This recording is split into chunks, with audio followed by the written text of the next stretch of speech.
Navy dan uwa ko shi na da wasu mutane wanda ke mai leko a cikin harkoki ne. Misali idan yana danne waya te akwai wani wanda ke zakkuwa ya yi mai dan leke, to da wannan application din zaka iya maganin su da shi.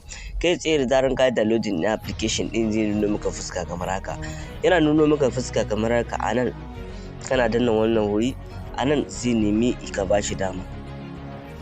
Kuna gani anan zai nemi mu bashi dama, zamu je mu nemi application din. Kuna gani gashi nan muna cikin nema ne.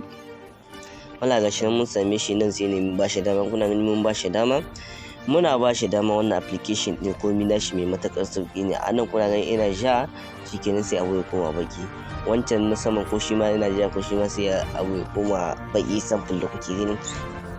Wala kuna ganin fuska application din ga nan ina jan nan wancan na saman da kuke gani, shikenan sai abu ya zama baki da kuke gani.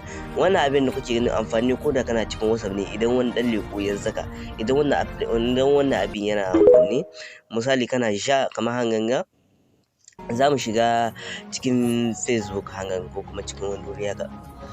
Dan tsaya kaɗan, za mu shiga cikin Facebook din mu. Misali kamar hanganga muna cikin kallo cikin Facebook din mu, wani ya zaka zai muna like, muna danna wannan waje.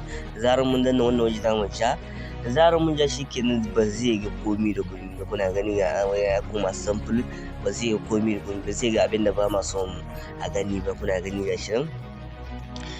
To yawa duka anan muka kawo ƙarshen wannan bidiyo namu. Idan wannan bidiyo ya bai ke ka danna mun like, kai follow, muna godiya sosai.